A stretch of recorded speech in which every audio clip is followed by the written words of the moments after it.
안녕하십니까. 오늘은 환자 볼모로 한 의사들의 집단 행동은 용납될 수 없다는 주제로 말씀을 드리겠습니다. 정부의 의과대학 정원 2000명 확대 발표에 반발하는 이른바 서울 빅5 병원 전공의들이 19일까지 사직서를 제출하고 20일 아침부터 근무를 중단하겠다고 밝혔습니다. 다른 대형 병원에서도 사직서를 내고 있습니다. 보건복지부에 따르면 16일 오후 6시 현재 23개 병원에서 715명이 사직서를 제출했습니다. 이 중 병원을 이탈한 전공의 103명 중 3명은 업무 개시 명령에도 아직 복귀하지 않고 있다고 합니다. 또한 전국 40개 의대 가운데 35개 의대 대학생들도 20일 휴학계를 제출하기로 했다고 합니다.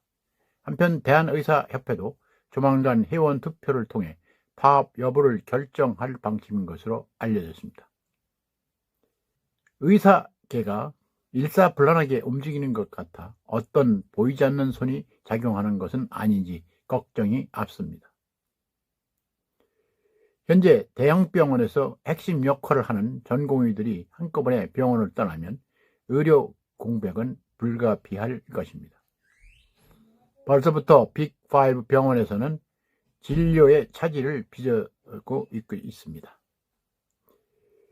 빅5 병원은 전국에서 수술을 받지 않으면 생명이 위험한 중환자들이 몰려드는 곳입니다. 전공의들이 실제로 집단 행동에 들어갈 경우 중환자의 입원과 수술에 큰 차질을 빚으면서 환자 생명에도 당연히 영향을 주게 됩니다.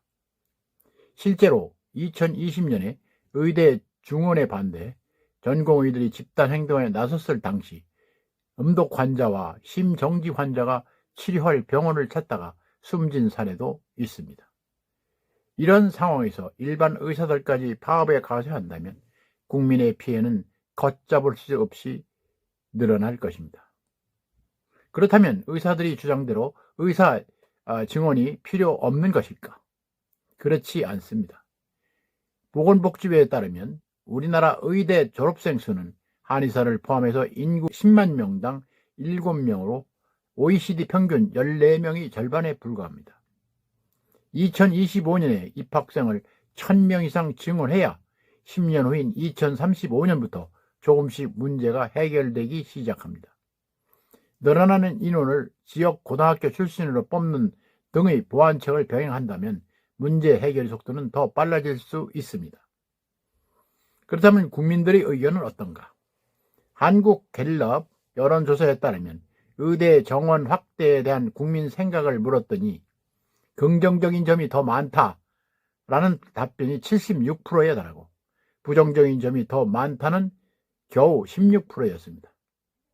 지지 정당이든 여당이든 야당이든 이견도 거의 없었습니다. 이 정도면 의대 증원이 국민의 뜻이라고 생각할 수 있습니다. 사정이 이렇다면 의료계는 이제라도 의대 정원이 미래를 위한 불가피한 선택임을 인정하고 집단 행동을 여기서 멈춰야 합니다. 며칠 전 노환규 전 의협회장이 정부는 의사를 이길 수 없다고 말한 모양인데 이거야말로 오만의 극치가 아닐 수 없습니다. 의사가 진료 행위를 할 수 있는 것은 국가에서 면허를 받았기 때문입니다. 국가의 주인은 누구입니까? 바로 국민입니다.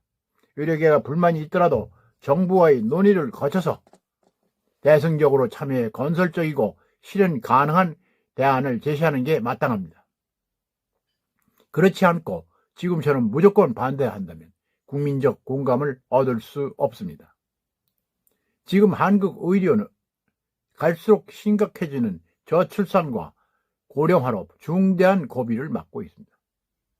내년에는 65세 이상 노인이 전체 인구의 20% 이상을 차지하는 초고령 사회로 접어듭니다.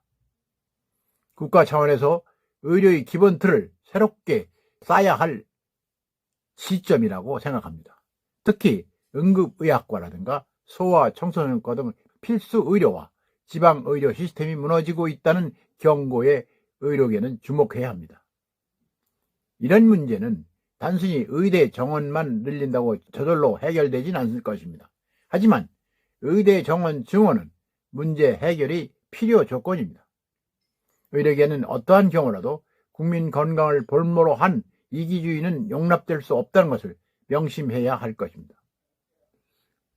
정부 또한 의료계의 집단 행동에 법과 원칙에 따라 대응하는 동시에 대화와 설득의 노력도 함께 해줄 것을 당부합니다.